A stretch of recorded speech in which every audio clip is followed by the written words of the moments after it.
మేడ్చల్ జిల్లా Jawahar Nagar municipal corporation పరిధిలోని 19వ డివిజన్లో ప్రజాపాలన వార్డు సభ నిర్వహణ బ్యానర్లో మేడ్చల్ ఎమ్మెల్యే మల్లారెడ్డి, మల్కాజ్గిరి ఎంపీ ఫోటోలు లేకపోవడంతో కార్పొరేటర్ మేక లలిత యాదవ్ ఆగ్రహం వ్యక్తం చేశారు. కాంగ్రెస్ ప్రభుత్వం ప్రజలకు రేషన్ కార్డులు, ఇందిరమ్మ ఇల్లు ఇస్తామని ఆశపెట్టి స్థానిక సంస్థల ఎన్నికల్లో గెలవాలని చూస్తుందని విమర్శించారు. ఇలా ప్రజల మనోభావాలను దెబ్బతీయకుండా కాంగ్రెస్ ప్రభుత్వం ఇచ్చిన 6 గ్యారెంటీలను అమలు చేయాలని డిమాండ్ చేశారు.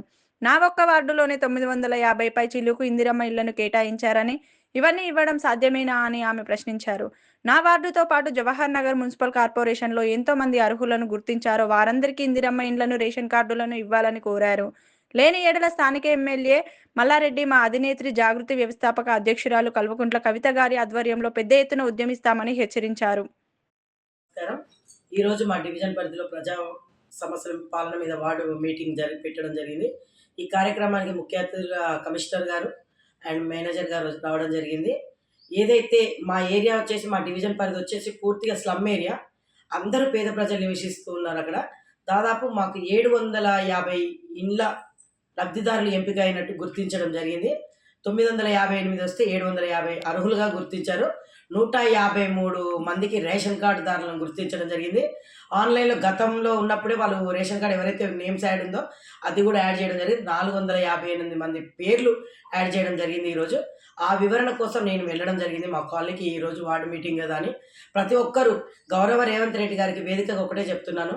ఏదైతే ప్రజలందరూ ఏదో మాకు అర్హులైనరని వాళ్ళు ఇంటికి వచ్చి ఫోటో తెచ్చుకోగానే అందరూ సంతోషంతో ఉన్నారు.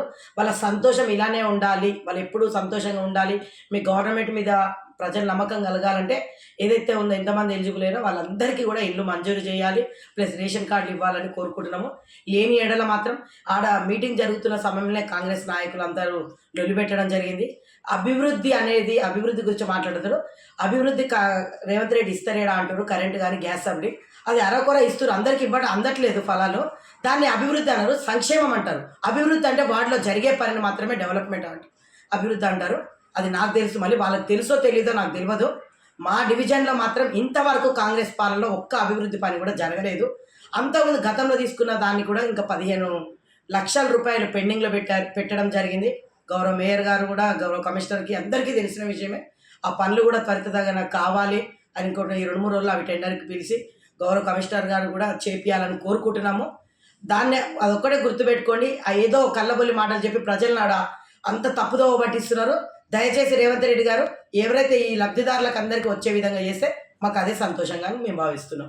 ఇట్లా స్థానిక సంస్థ ఎన్నికలనే అని చేస్తున్నారని మీరు భావిస్తారా? 100% అవే చేస్తున్నారు. ఇప్పుడు ఆ స్థానిక సంస్థల ఎన్నికలు ఉన్నాయనే విధంగానే ఇవి వచ్చినాయి.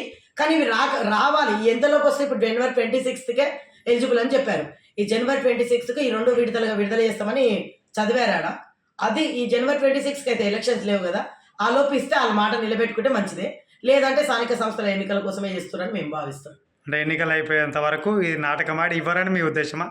ఇస్తారో ఇవ్వకపోతే మేము ఊరుకోము. ఇప్పుడు ఎందుకంటే ఆఫీసర్కి వచ్చిందని బాధ్యత మేము పోయి ప్రజలకు పోయి వేయలేదు కదా, ఆఫీసర్స్ చేసేది కదా. కమిషనర్ గారి ఆధ్వర్యంలో, మేయర్, డిప్యూటీ మేయర్ ఆధ్వర్యంలో ఈ ప్రజాపాలన పెట్టి ఇది కాంగ్రెస్ ప్రభుత్వం ప్రతిష్టాత్మకంగా పెట్టింది కదా. కంపల్సరీ ముందు వాళ్ళు ఇచ్చిన 6 గ్యారెంటీల అమలులో కూడా పెన్షన్ వస్తలేదు, మహాలక్ష్మి వస్తలేదు, యువతలకు స్కూటీ వస్తలేదు. ఇవన్నీ ఇచ్చే విధంగా కూడా గౌరవ ముఖ్యమంత్రి రేవంత్ రెడ్డి గారు చేస్తే బాగుంటుందని మా అభిప్రాయం. మీరు ఏ విధంగా ఇది ప్రశ్నించబోతా ఉన్నారు? టీఆర్ఎస్ ద్వారా కానీ, జాగృతి ద్వారా కానీ మీరు ఏ విధంగా? 100% మేము ఏదైతే ప్రజలకు ఇచ్చిన హామీల కోసం హామీలు చెప్పి ఆ రోజైతే గద్దెనెక్కిరో అవి ఇంకా అమలు కాకముందుకే ఇంకా కొత్త పథకాలని చెప్తున్నారు. ఇవన్నీ 6 గ్యారెంటీలు ఉన్నాయి. ఇందిరా మిల్లు కానీ ఏదైనా కానీ అవి ఉన్నాయి. ఈ కొత్తగా పెట్టిన హామీలు మధ్య 3 నెలలకు ఒకసారి మధ్యలో పెట్టి ఏదైతే ఎస్హెచ్జి మెంబర్స్ తోటి ఏదైతే కులగన్న కార్యక్రమం అని చెప్పడం వాళ్ళకి ఇంతవరకు కూడా శాలరీస్ కూడా ఇవ్వలేదు ఉన్నది.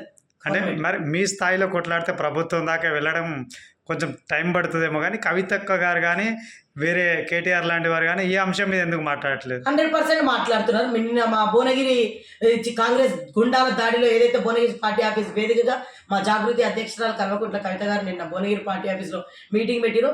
ఇది ఉత్తుత్త వార్డు సభలే కానీ ఇది ప్రజలకు ఉపయోగం వచ్చేది కావు అని చెప్పింది. కంపల్సరీ మా అధినేత్రి దృష్టి కూడా కంపల్సరీ పోరాడుతుంది. ఆమె పోరాడుతూనే ఉంది ఎప్పుడు.